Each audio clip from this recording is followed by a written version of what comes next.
India के number 1 AIIMS Delhi hospital से तालीमी याफ्ता doctor Wasim उलानी दिल के बाईपास सर्जरी के माहिर डॉक्टर है। बच्चों और बड़ों के दिल के तमाम किस्म के ऑपरेशन के माहिर डॉक्टर है, जो अपनी खिदमत गंगा हॉस्पिटल वाडिया फैक्ट्री शिवाजी नगर में अंजाम दे रहे हैं। इन ऑपरेशन के लिए मरीजों को नांदेड़ से बाहर जाने की जरूरत नहीं। अब यह ऑपरेशन डॉक्टर वसीम के जरिए गंगा हॉस्पिटल में होंगे। अस्सलाम वालेकुम नाज़रीन, नांदेड़ दो न्यूज में आपका इस्तकबाल है। चलिए जानते हैं आज की खबर। अजून बऱ्याच लोकांची ओळख व्हायची आहे माझी, त्यामुळे कोणी गैरसमज करू नये। पदाधिकाऱ्यांची एक वेगळी बैठक एक 8 दिवसामध्ये मी घेणार आहे।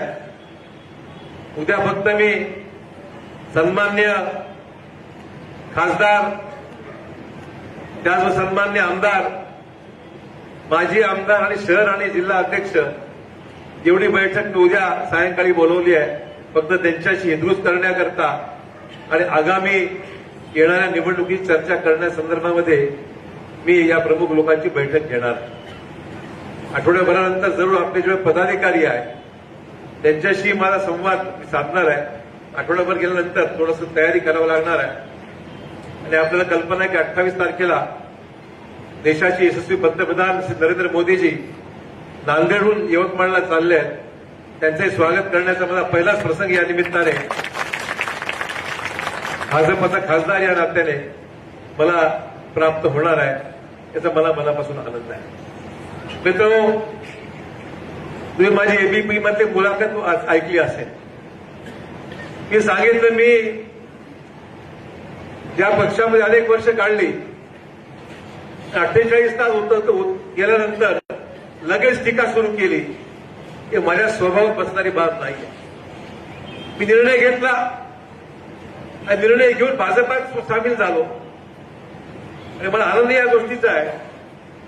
मी राजीनामा 12 तारखेला दिला आणि 2 ते 3 दिवसामध्येच राज्यसभेची उमेदवारी घेऊन मला त्या ठिकाणी फॉर्म भरायचे योग आला। याचा अर्थ मी समजतो की भाजपाच्या पक्ष नेतृत्वाने माझ्यावर व्यक्त केलेला विश्वास व्यक्त केला माझ्यावर की तुम्ही मराठवाडा महाराष्ट्रामध्ये लक्ष द्या, मराठवाड्यात लक्ष केंद्रित करा, नांदेडची जागा भाजपची आलीच पाहिजे अशा अनुषंगाने मला राज्यसभेवर काम करण्याची संधी मला दिली। त्याबद्दल पंतप्रधानांचे, सन्मान्य गृहमंत्र्यांचे, त्याचबरोबर जे.पी. नड्डा जे अखिल भारतीय भाजपाचे अध्यक्ष आहेत, त्याचबरोबर देवेंद्र फडणवीसजी महाराष्ट्राचे उपमुख्यमंत्री आणि बावनकुळेजी जे भाजपाच्या महाराष्ट्राचे अध्यक्ष आहेत, त्या तमाम नेतृत्वाचे मनपूर्वक आभार मानतो मी की त्यांनी तातडीने हा निर्णय घेतला आणि क्षणभराची वाट न पाहता मला त्यांनी बिनविरोध, एक चांगली बाब झाली की इलेक्शन हे बिनविरोध झालं आणि आमदार आता खासदार झाला। असं घडतं का? कंदकुर्ते म्हणाले की हात लावला की परिसरासारखं माझं होऊन जाईल। की त्यांना आठवण करतो, काँग्रेसमध्ये असताना तुम्ही आठवण येत नाही, काँग्रेसमध्ये असताना कंदकुर्तेनं अनेकदा डोक्यावर हात ठेवला आणि त्याला सोनं करून टाकलं होतं। ते केव्हा गेले कळलंच नाही मला। मी विचार केला, ते गेले, आता मी गेलं पाहिजे। त्यामुळे कंदकुर्तेबरोबर सगळी जुनीच टीम आहे, नवीन काय बरीच जुनी टीम आहे। आता जुनी म्हणजे भाजपची जुनी मंडळी आहेच। काँग्रेसमध्ये सुद्धा पूर्व समितीचे आमचे किसनराव राठोड साहेबांची आज आम्हाला आठवण येते की ज्यांनी सातत्याने शंकरराव चव्हाण साहेबांना खूप मोठी साथ दिली। सर्व ही सहकारी एकेकाळी शंकरराव चव्हाण साहेबांना खांद्याला खांदा लावून काम करणारे सर्व हे होते। कंदकुर्ते असतील, कोकणाजी आहे, ही सगळी मंडळी नांदेड जिल्ह्यामध्ये यश मिळण्यामध्ये जेवढे 40-50 वर्ष आमची सर्वांची गेली, त्यामध्ये या सर्व सहकारी मित्रांचा त्या ठिकाणी खूप मोलाचा वाटा आहे, मला नाकारता येणार। अनेकांनी विचारलं मला की तुम्ही अचानक कशा भाजपमध्ये कसा गेला? माझ्या मनामध्ये एकच भूमिका होती। मोदी साहेबांनी घोषणा केली विकसित भारत, विकसित भारताची घोषणा केली की मनाशी गाठ बांधली. विकसित भारत, विकसित महाराष्ट्र आणि विकसित नांदेड ही भूमिका घेऊन येणारा पुढचा कालावधी आपल्याला निश्चितच यशाच्या मार्गावर, नांदेड जिल्ह्याची विकासाची जी भूक आहे ती भूक आपल्याला पूर्ण करायची आहे. आम्हाला वाटतं की मराठवाड्यात आमचा हा जिल्हा मागासलेला कोणी म्हणता कामा नये. आम्ही पुढची झेप आम्हाला घेता आली पाहिजे. मला अभिमान आहे, ज्या वेळेस पदावर राहिलो त्यावेळेस नांदेडला झुकतं माप देण्याचं काम, की त्या पदावर न्याय देण्याचं काम मी केलेलं आहे, ते मला आवर्जून सांगितलं. आणि तीच प्रामाणिक भूमिका घेऊन पुढच्या 6 वर्षाचा कालावधी फार महत्वाचा आहे. पुढच्या 5 वर्षाची केंद्रामध्ये सत्ता जी आहे ती महत्वाची आहे. महाराष्ट्रात आगामी काळामध्ये येणारी सत्ता ही महत्वाची आहे. आणि नांदेडमध्ये मला सर्वांची खात्री आहे की माझ्या भोकर, मुदखेड, अर्धापूर तालुक्यातले सर्व माझे कार्यकर्ते या ठिकाणी आलेले आहेत.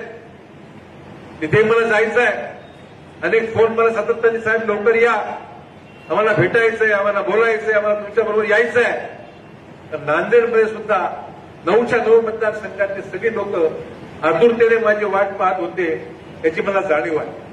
आणि म्हणून सर्वांना भेटायच्या अनुषंगाने मुद्दाम या ठिकाणी 4-5 दिवस आहे. कार्यकर्त्यांना भेटणार आहे, जनतेला भेटणार आहे, लोकांना भेटणार आहे, मतदारसंघातही जाणार आहे. आणि एका मुखाने प्रचंड ताकद जी नांदेड जिल्ह्यामध्ये आपली आहे. आज विरोध असायचं कारणच नाही आहे.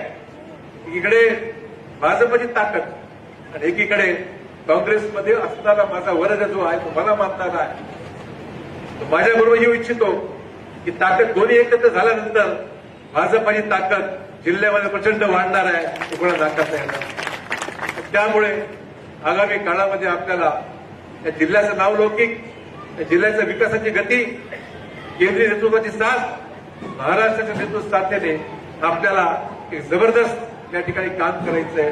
या प्रमुख भूमिकेतून मित्र आज आपल्याला त्या अनुषंगाने पुढची पावलं उचलायची. आज या ठिकाणी मनोहर जोशी साहेबांचा उल्लेख आम्ही सर्व शोक या ठिकाणी व्यक्त केला.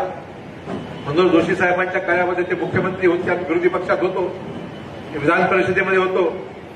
मनोहर जोशी साहेबांची कारकीर्द मुख्यमंत्री म्हणून फार जवळून मी पाहिलेली आहे. नांदेड वाघाळा महानगरपालिका ज्यावेळी झाली ते मनोहर जोशी साहेबांच्या कारकिर्दीमध्ये त्यावेळी त्यांनी वाघाळा महापालिका दोन्ही एकत्र करून नांदेडची महापालिका त्यांनी केली. आणि आम्हाला विशेषतः विरोधी पक्ष असताना सुद्धा ज्याप्रमाणे सन्मानाची वागणूक दिली ती आम्ही कधी विसरू शकणार नाही. आणि म्हणून मनोहर जोशी साहेबांचा उल्लेख त्या ठिकाणी केला असतो. त्यांचा राजकीय प्रवास, आमदार, एक तर नगरसेवक, महापौर, विधान परिषद, विधानसभा, मुख्यमंत्री, देशाच्या सर्वोच्च सभागृहामध्ये स्पीकर म्हणून त्या ठिकाणी त्यांचं लोकसभेत असलेलं काम, एवढा हा लांबचा पल्ला मनोहर जोशी साहेबांनी जो गाठला फारच अतिशय प्रशंसनीय आहे की त्याच्या नेतृत्वाखाली शिवसेनेमध्ये चांगलं काम मनोहर जोशी साहेबांचं हे कोणी विसरू शकणार नाही. प्रचंड काम त्यांनी केलं होतं. त्याचबरोबर आमचे दुसरे सहकारी भाजपमध्ये राजेंद्र पाटणी यांचं सुद्धा अचानक आज निधन झाल्याची वार्ता मिळाली. ते सुद्धा एक अनुभवी तरुण सहकारी होते, फार कमी वयामध्ये ते गेले, याचं दुःख आम्हा सर्वांना. असो मित्र, अधिक वेळ मी घेणार नाही. 3 तासाच्या या सगळ्या यात्रेमध्ये पाय दुखायला लागतात, त्यामुळे अधिक वेळ मी तुमचं घ्या. तुम्ही सुद्धा असं थकलेला मला जाणीव आहे, परंतु तुम्ही आज या पद्धतीने स्वागत केलं. फार मोठ्या प्रमाणावर सगळ्या भागातील लोक आज हजर होते. उत्स्फूर्त असं स्वागत या ठिकाणी केलं, त्याबद्दल मी भारावून गेलेलो आहे. मी आपला ऋणी आहे. मनापासून आपल्या सर्वांचे आभार, की जेवढे मानावेत तेवढे कमी आहेत. कामं भरपूर आहेत, आम्हाला कामाला लागायचंय. निवडणुका 10-15 दिवसात जाहीर होतील.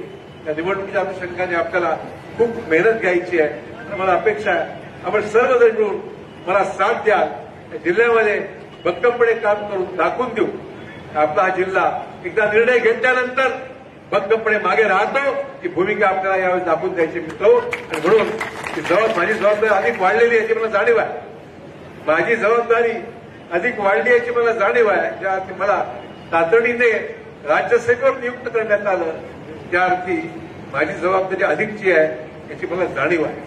त्यामुळे मित्र, आपल्या सर्वांच्या सहकार्याने आगामी निवडणुका सर्व विधानसभा आणि लोकसभा दोन्ही ज्या असतात त्यानंतर नगरपालिका महापालिका आहेतच, परंतु सर्वांना एकत्र नेऊन कुठलाही भेदभाव न करता जी मंडळी माझ्याबरोबर ती आणि भाजपचं नेतृत्व दोघांचा एक चांगला समन्वय आपण साध्य करू आणि आगामी काळामध्ये नांदेड जिल्ह्यामध्ये एकोप्याचं दर्शन जे आपण दाखवून देऊ. चांगल्या पद्धतीने या जिल्ह्यात राजकीय वातावरण ते थोडंफार मध्या काळात गडबड झालं होतं ते चांगलं करण्याच्या दृष्टिकोनातून आपण सर्वांचं सहकार्य लाभेल अशा प्रकारची अपेक्षा करतो. आजच्या या कार्यक्रमाच्या निमित्ताने जे जे या सगळ्या नियोजनामध्ये होते ते सर्वांचा मनपूर्वक आभार मानून आपली रजा घेतो. जय हिंद, जय महाराष्ट्र. क्वींस डिजाइनर शोरूम में शादी ब्याह और ईद और दीगर त्योहारों के लिए नत नए डिजाइन के कराची सूट, पॉपलॉन, ब्राइडल सूट, लांचा, फ्रॉक, गाउन, गरारा सूट्स, शर्ट शलवार, दुल्हन के सूट के अलावा दीगर फंक्शन के लिए बेहतरीन डिजाइन के सूट मुनासिब कीमतों में दस्तयाब है. बरकत कॉम्प्लेक्स रोड, बाबा पेट्रोल पंप के करीब क्वींस डिजाइनर सूट end emporium Nanded. Mauvin hospital में नॉर्मल डिलीवरी, सीजर, बाचपन का इलाज, बच्चेदानी की गांठों के इलाज के अलावा खवातीन के जुमला अमराज के साथ साथ खवातीन और लड़कियों के जिल के अमराज, बाल झड़ना या दीगर बीमारियों के इलाज की सहूलत दस्तयाब है. खवातीन के जुमला अमराज की जांच डॉक्टर खान सारा नुदरत और जिल के अमराज की तशखीस डॉक्टर किरण पेरके करेंगी और डॉक्टर तुबा खान फिजियोथेरेपी जो रोजाना 11 से 2 बजे तक अपनी खिदमत अंजाम देंगी. एसबीआई बैंक के ऊपर माविन हॉस्पिटल, दिगरू नाका, नांदेड़. अस्सलाम वालेकुम, मैं इमरान खान. हमें उम्मीद है कि आपको हमारा चैनल अच्छा लगता होगा. लेटेस्ट न्यूज के लिए देखते रहिए नांदेड़ उर्दू न्यूज और न्यूज के पसंद आने पर लाइक, शेयर और सब्सक्राइब करना ना भूलें.